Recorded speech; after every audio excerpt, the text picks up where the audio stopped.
네, 의사 아들이 근무하는 병원 앞에서 80대 노모가 1인 시위를 벌였습니다. 수십억 원을 물려받고는 한 달에 100만 원도 주지 않았다는 건데요. 아들은 봉양에 최선을 다했다고 맞서고 있습니다. 최근 이렇게 상속과 증여 문제로 인해 가족 간 갈등이나 분쟁이 점점 늘어나고 있는데요. 원종훈 세무사와 함께 자세한 이야기 나눠봅니다. 네, 어서 오세요. 안녕하세요. 네, 이 전북의 한 종합병원 앞에서 80대 노인이 아들을 상대로 이 시위를 벌여서 화제가 됐습니다. 네. 이번 사건 구체적인 이유가 뭔가요?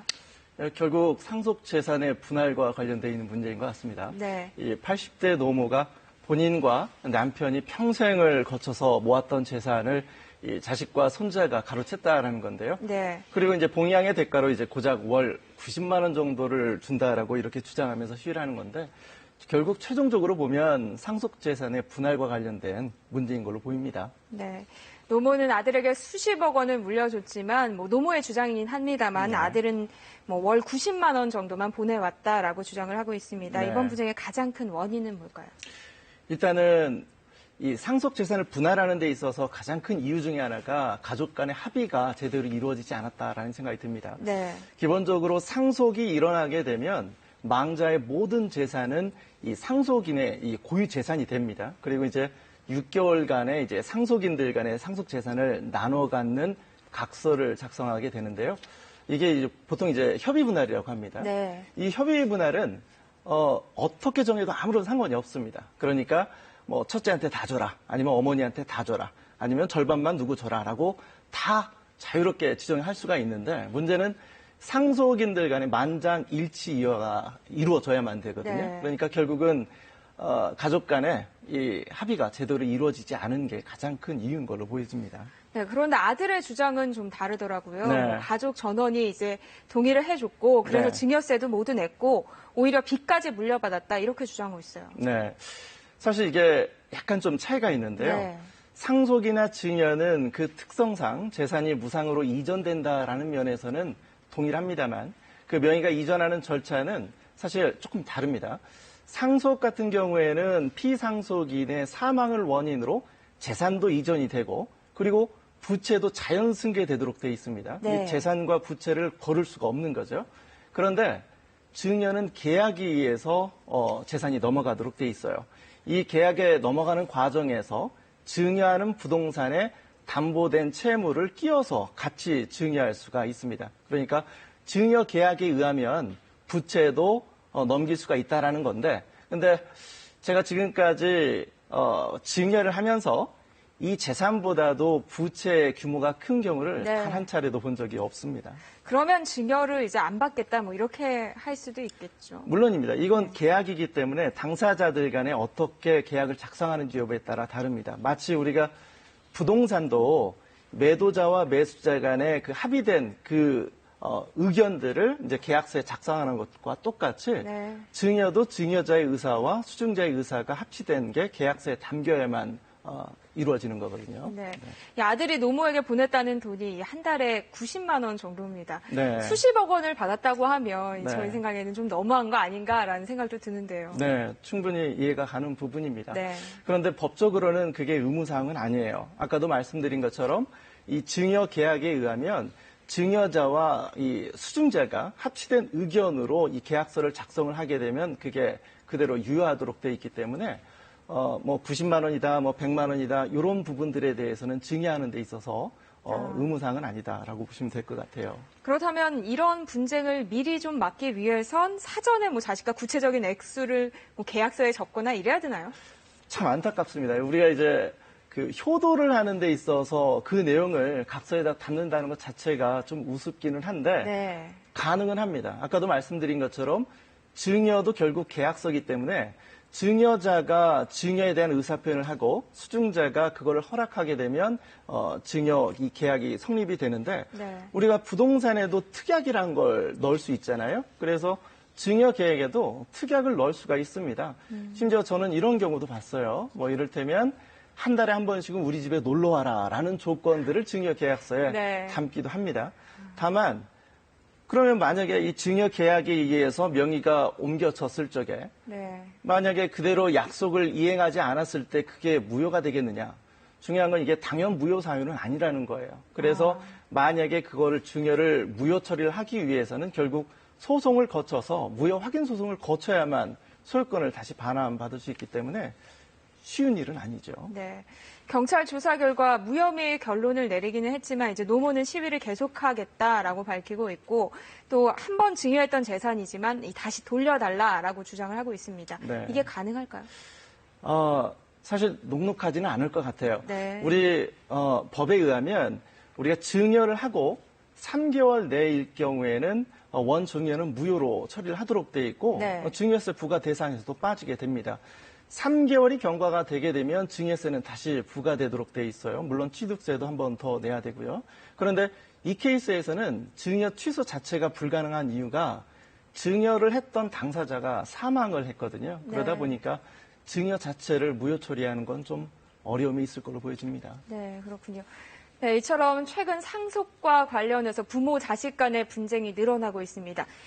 또 다른 사례들을 화면으로 준비했습니다. 함께 보시죠. 서울 종로구 2층 한옥집에 살던 유모 씨는 부모님을 충실히 부양한다는 각서를 아들에게 받고 집을 물려줬습니다. 하지만 아들의 태도는 달라졌습니다. 어머니의 간병을 누나 등에게 미뤘고 고급 요양시설을 권했습니다. 서운함을 느낀 아버지 유 씨는 아파트를 마련하겠다며 집을 돌려달라고 요구했습니다. 하지만 돌아온 건 천년만년 살 것도 아닌데 아파트가 왜 필요하냐는 막말이었고 결국 소송으로 이어졌습니다. 또 다른 사례인데요. 자식이 없는 차모 할머니는 남편과 사별한 뒤 조카 차모 씨 부부가 간병을 도맡았고 재산 관리도 맡겼는데요. 하지만 차 할머니가 치매 증상을 보이면서 왕래가 많지 않던 다른 조카 고모 씨가 차 할머니를 모시고 나가 재산을 넘겨받은 겁니다. 검찰은 치매 노인의 재산을 가로챘다며 고 씨를 재판에 넘겼지만 막상 민사 재판이 시작되자 상황은 복잡해졌습니다. 왕이한테 여쭤보니까 아니도 이게 자기 해준 적이 없고 근데 전혀 기억을 못해요. 다들 소리소리 되셨다고. 지분이 없었던 건 아니고 왜 의사느냐고 뚜렷했다고. 치매 특성상 그때그때 상태가 달랐던 게 문제였습니다. 네, 앞서 영상에서 봤던 사례와 비슷한 사례인데요. 네. 14년 전 이 아버지가 돌아가시면서 유서로 이제 큰아들에게 어머니를 모셔라라고 하면서 20억 상당의 집을 물려줬다고 합니다. 네. 그런데 이 막내 아들이 요양시설에 보내진 어머니를 다시 모시고 와서 큰형이 어머니를 모시라는 유언을 지키지 않았으니까 다시 집을 돌려달라라는 네. 주장을 하고 있습니다. 네. 어떻게 보세요? 이게 사실 가능할 것이냐 말 거냐 판단은 조금 좀 어려움이 있습니다. 이게 네. 그 유류분 청구하고도 관련이 있는 건데 유류분 청구의 기간이 경과가 되면은 사실상 좀 어려움이 있습니다. 현재 유류분은 사망일로부터 10년 이내에 청구를 하도록 돼 있고 네. 사전에 증여를 한 것을 안 날로부터 1년 이내에 청구하도록 돼 있는데 요 기간이 경과가 되면 사실상 유류분 청구를 통해서 보전을 받기는 어렵고 다만 아버님께서 유언을 작성하는 과정에서 어떤 조건을 달았다면 네. 조건의 불성취를 이유로 해서 그 유언에 대한 어떤 적정성을 법률적으로 한번 따져볼 가능성은 있어 보입니다. 네. 만약 차 할머니의 사례처럼 자식이 없는 경우라면 재산 네. 상속이나 증여와 관련해서 미리 어떤 조치를 취하는 게 좋을까요? 예, 요즘 이런 경우 가끔 제가 경험을 하게 되는데 네. 이 본인 이외에 가족이 없는 경우들이 있습니다. 이를테면 사망할 적에 배우자도 없고 자식도 없고 부모님도 없었을 경우에는 본인이 사망할 경우에 이제 상속 재산은 형제 자매에게 가도록 돼 있고 만약에 네. 형제 자매마저도 없다라면 이제 사촌이네 반계 혈족에게 재산이 물려가도록 돼 있는데 나의 의지하고 상관없이 잘 모르는 사촌에게 이게 재산이 가게 된다면 사실 참 억울할 일이 아닐 수가 없겠죠. 그래서 이런 경우를 방지하기 위해서는 사망하기 전에 유언이나 유언 공증 그리고 또 요새 금융권에 유언 대용 신탁이라고 있습니다. 네. 이렇게 해서 특정한 상속인을 지정을 해서 운영을 하는 게 좋을 것 같고요. 더불어서 우리 성년 후견인 제도가 있습니다. 노령이나 네. 질환 때문에 재산 관리에 어려움이 있을 때는 이렇게 성년 후견인 제도를 활용을 하게 되면 조금 더 보완적인 의미로 보완할 수 있을 것 같습니다. 네. 세무사님 사무실에도 이런 문제로 상담하러 오시는 분들이 꽤 있을 것 같아요. 좀 다양합니다. 네. 제가 몇 가지 좀 사례를 말씀을 드리면, 분쟁의 사례는 상당히 많이 있는데요. 이 중소기업을 운영하는 우리 대표 같은 경우에 이렇게 네. 사망을 하게 될 경우에 우리가 이제 세무적인 혜택이 하나가 있어요. 그게 가업 상속 공제라는 건데, 그 사람이 얼마나 이제 경영을 했는지 여부에 따라서 적게는 200억에서 많게는 500억까지 공제를 해주게 됩니다. 네. 세금 계산할 때 이걸 놓치면 굉장히 아깝거든요. 그런데 이 제도에 단점이 있습니다.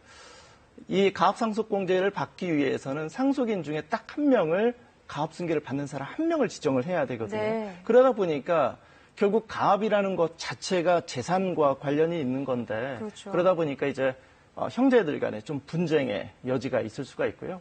이런 경우 말고도 우리 이제 어머님이 다른 경우, 이복 형제 같은 경우에 상속 분쟁이 있을 수가 있고요. 그다음에 자녀들 중에 장애인이 한 명 있을 경우에는 이제 본인이 살아있는 동안에는 괜찮은데 사망한 이후에 이제 걱정이 되는 거죠. 네. 그래서 이제 분쟁이 그 추후에 있을 걸로 예상이 돼서 조금 많이 걱정하는 경우도 있고, 제가 이런 경우도 한번 경험을 했었는데, 제가 아시는 분 한 분께서 이제 본인의 가족들도 모르는데 이북에 자식이 있다라는 겁니다. 그래서 이북에 있는 자식에게 이제 상속 재산을 물려주고 싶은 니드들이 있는데, 이런 부분 때도 이제 분쟁의 여지가 충분히 있을 수가 있죠. 네. 네.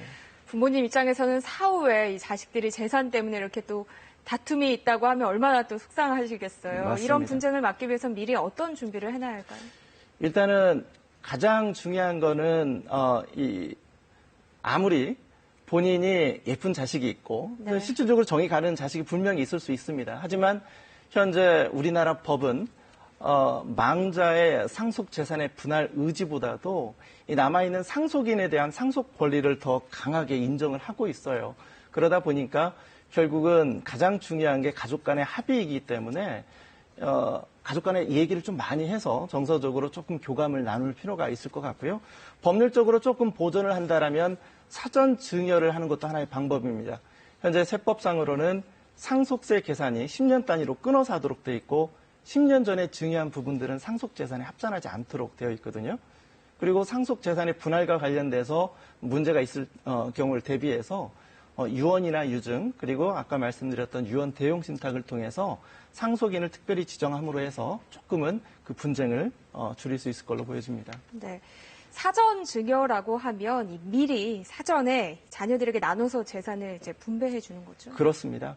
사전 증여는 세무적으로도 유리한 면이 있어요. 네. 우리가 보통 상속세를 계산할 적에는 사망할 당시에 망자 명의의 모든 재산을 취합해서 상속세를 계산하도록 돼 있거든요. 네. 그러니까 사망한 이후의 재산을 아무리 여러 사람에게 분산하더라도 망자를 기준으로 상속세가 계산하도록 돼 있는데, 반면 증여세는 증여 재산을 여러 사람에게 분산을 했을 경우에 증여받은 사람이 각자 받은 금액에 대해서만 증여세를 계산하도록 돼 있어요. 그러니까 아무래도 과표가 분산되니까 세금이 줄어드는 효과가 있죠. 그래서 10년 전에 증여를 하게 된다면 재산 분할에 대한 본인의 의지도 표현할 수도 있고, 그리고 또 세금도 줄일 수 있으니까 적극적으로 해볼 필요가 있지 않나 생각이 듭니다. 네. 지금까지 원종훈 세무사와 이야기 나눠봤습니다. 고맙습니다. 감사합니다.